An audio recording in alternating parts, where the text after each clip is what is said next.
Welcome in everybody to Monday. We got an awesome bodyweight workout for you today. We're going to start with just a little bit of a warm-up. So if you haven't done it yet, get outside and run 3 or 4 minutes.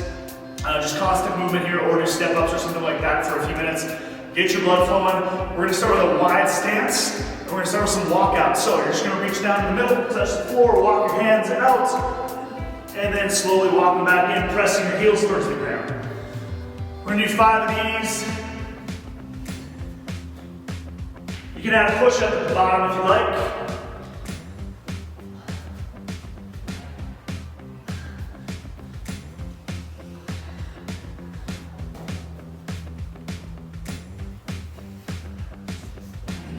And then bring the feet back into your shoulder width squat stance, 10 squats.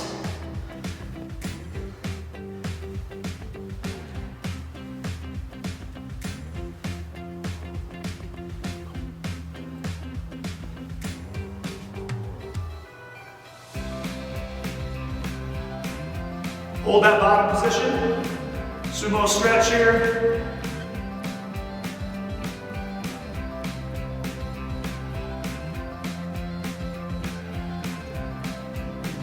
Reach up in one hand.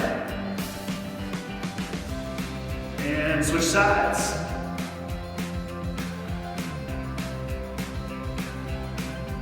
Couple times there. And then we're going to go to pigeon stretch.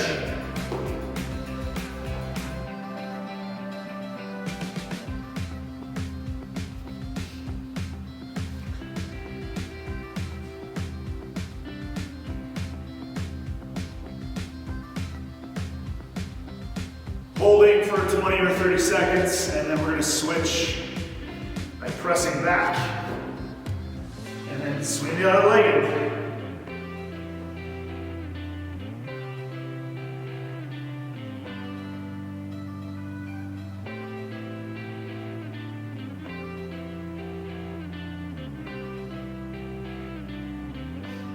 All right, guys, back up here. 5 burpees real quick.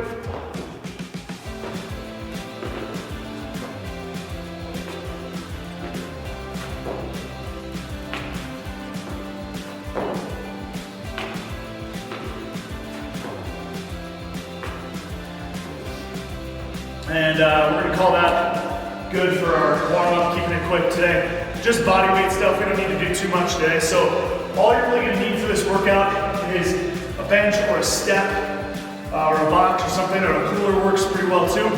Grab something to do our step downs with, and then we're going to get started on strength next.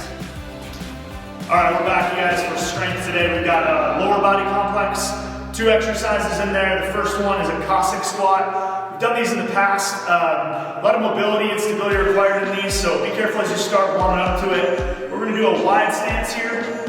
And as we shift over side to side, remember this is a lateral movement. As we shift over side to side, we want that knee tracking right over foot. We want to stay loaded up in the hip there. And we want to keep our foot flat to the ground, staying balanced around the midfoot. So just like we would in a normal squat, only we're kind of thinking about just one side at a time here. So we're shifting over, sinking down into it, driving through that foot and back up nice and tall. Then we're going to shift over to the other side, back and forth. You may find one side's a little easier than the other, that's okay. Just let yourself kind of warm up to it. A couple ways to scale this. We can scale up by adding a little bit of a weight to it. If you want to hold a dumbbell or a kettlebell, something Ghana style, that's fine. The other way to scale down is you can put your hands to the ground, or you can hold a PVC or a door frame or something like that to stabilize yourself out front. So you can kind of rock yourself down to the ground a little bit as you need to, just to help balance and get that other point of contact. All right, so that's our first exercise. You're gonna go 5 each way for 10 total. And then we're gonna move to our single leg controlled step down. So the step down, you're gonna need a step, a bench, a cooler, a box, something like that. You can stand on that stable for you. And remember that this one starts just kind of letting that one leg hang off to the side. And we're gonna slowly sink down, tap the floor with a toe, and drive right back up. We're going to control this movement as much as we can in order to not let ourselves bounce off the floor, flop down onto the ground. One of the cues I use is point that toe straight to the ground. Only let your toe tap the ground as you reach down there and come back up. making sure you minimize any contact with the floor. Driving through that top leg. Again, you'll find one leg's probably better at this than the other. That's okay. Work through 5 on each leg of those. You don't need to go all the way to the ground. If you can't control it, shorten that distance up a little bit. Somewhere in that 8 to 12-inch range is just fine. You should try to feel this in that same hip. All right, so 5 each way in the Cossack Squat, 5 each leg on the single leg step downs.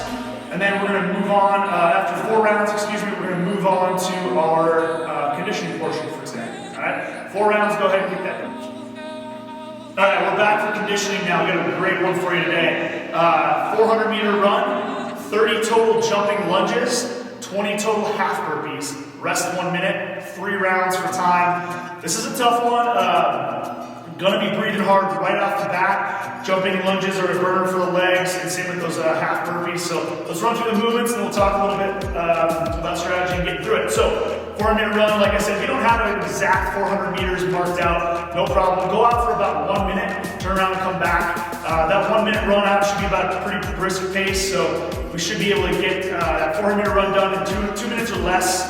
So time that if you need to, in case you don't have that 400 meter marked out. And then when you get back in, jumping lunges can look like this. So 1, 2, 3, 4. So we're gonna do our 15 each leg.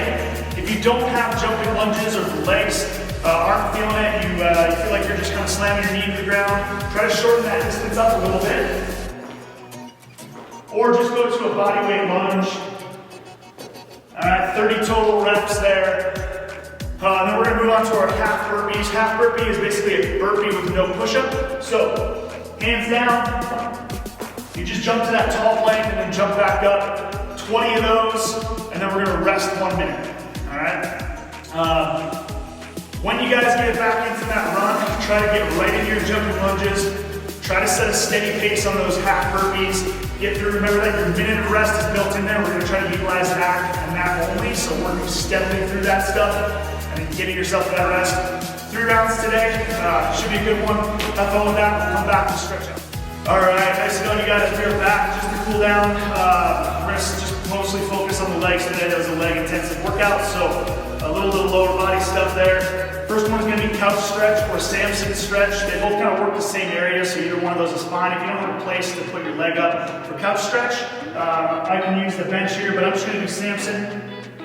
So back knee down, back toe pointed straight back in order to lengthen that chain out. Fingers interlocked, and I'm gonna reach up and back and drive the hip forward. Really trying to focus on stretching that quad area up, the inside to side if you need to. That's our first stretch there. Make sure you get both legs for about a minute. Remember, pointing that back toe back behind you is going to be helpful in getting a really good stretch through the quad.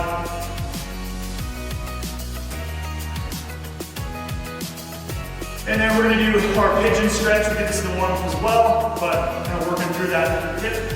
So we have our pigeon stretch.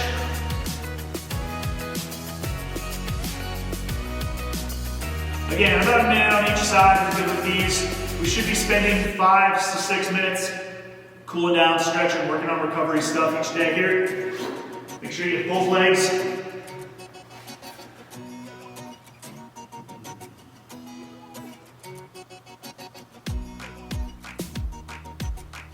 And then our last one is hurdler stretch. So we're seated here. A couple ways to do this. I usually just bring one leg in and bend.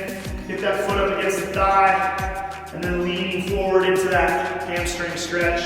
You can take, if you want a more advanced stretch, take and fold this leg down, forward, and then that'll add another dynamic to it on this other side.